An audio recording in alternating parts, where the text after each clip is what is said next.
5 weeks of the LCS behind us, which means we're technically a game late to the mid-season awards, but we're gonna do it anyways. We're 10 games in.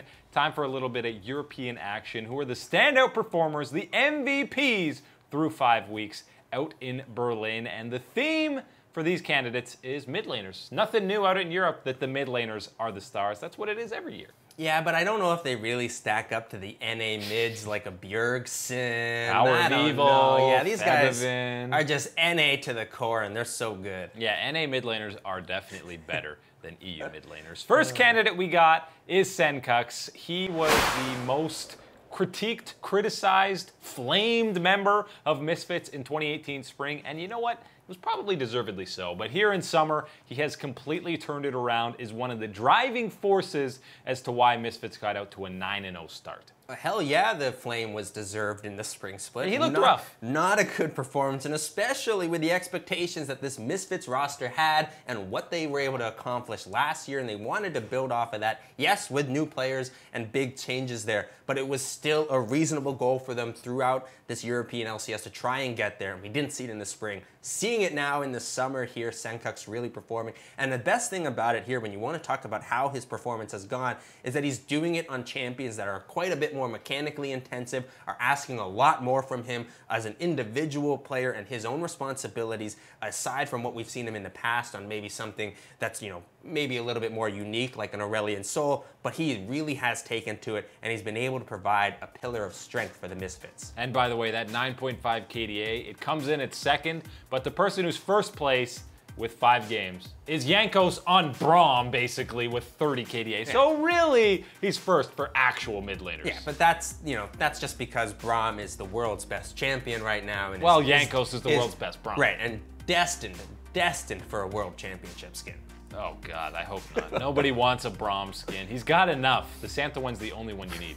But Senkux, yeah, he's played a whole bunch of different styles of champions. We've seen him popping off in the likes of Yasuo, watch this, and Irelia. Ooh, even the Galio. Bye, he's Jizuki. Jizuki has his own issues this split of getting caught out a bit. Disrespect, you're hanging out with about 200 health walking forward, but he has looked, Senkux has looked clean on a plethora of different champions.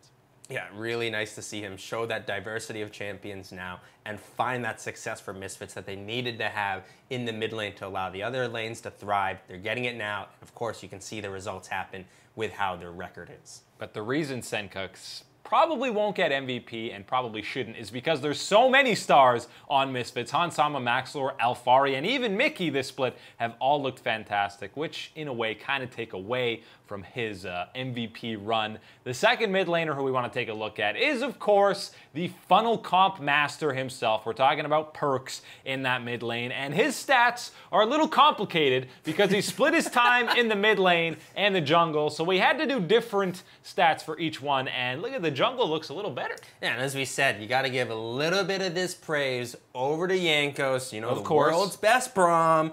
Got to give your credit there where it's due, but Perks absolutely has been the guy that if you want to talk about funnel, this is who you should be talking to. This is the one that you want to be dominating that funnel, getting all that gold, getting those items, hitting that power spike early, because that skill that he has and that intuition that he has to go into those fights and find those advantages for G2, it's almost unmatched in the European LCS. Yeah, those stats are a little bit skewed, but I just gotta say, plus 117 CS at 15 is absolutely hilarious. Gotta love me some funnel comp. But yeah, this is obviously the featured guy on G2. Quick shout outs to Wonder, because again, he has shown he's the best top laner in EU this split, which again is something that probably takes away from an MVP title for Perks, but he's deferred away from the funnel comp a bit in the last couple of weeks, and actually G2 has not looked nearly as good during that stretch. It's going to be interesting to see how it advances moving further through the metas as we get kind of more of these adjustments from Riot and the balance patch team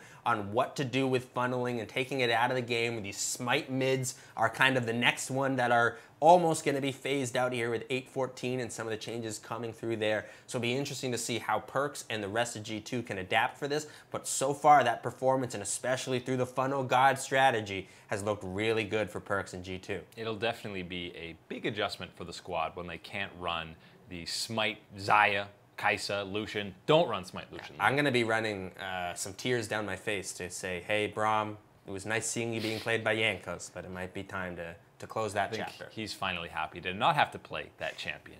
The front runner for MVP so far in EU is no doubt, I think it's not even really that close. It was a little bit closer in NA, but in EU, it is clearly Caps in the mid lane who's the front runner for MVP. The guy has been absolutely demolishing opposing mid laners. He only ran the funnel comp a couple times early on in the split with Fnatic. They realized that actually doesn't work that well, but he has been destroying people on pretty much any champion. Wukong mid?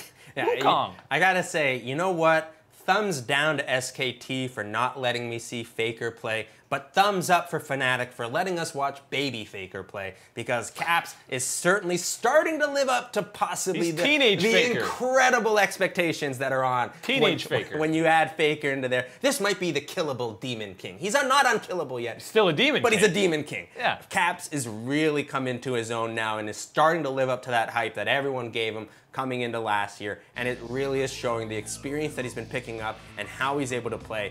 It is something to really treat yourself to watch. I don't think there's much of an argument. Yeah, he's the best mid laner in EU right now. Don't think you can argue against him being the best mid laner in the West. Wukong here, man. Wukong is busted and needs more nerfs.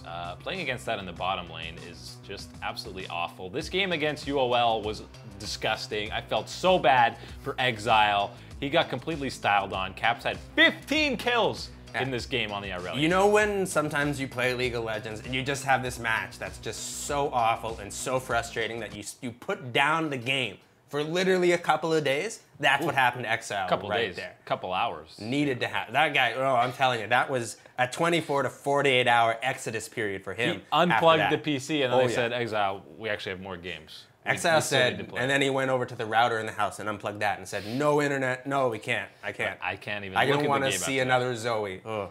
But yeah, Caps has been, with the changed roster on Fnatic with Whippo in the bottom lane, Caps has been far and away the star. We saw it at MSI. I can't wait to see him at another international event because he's proven that he can compete with the Eastern mid laners. He already did that at MSI.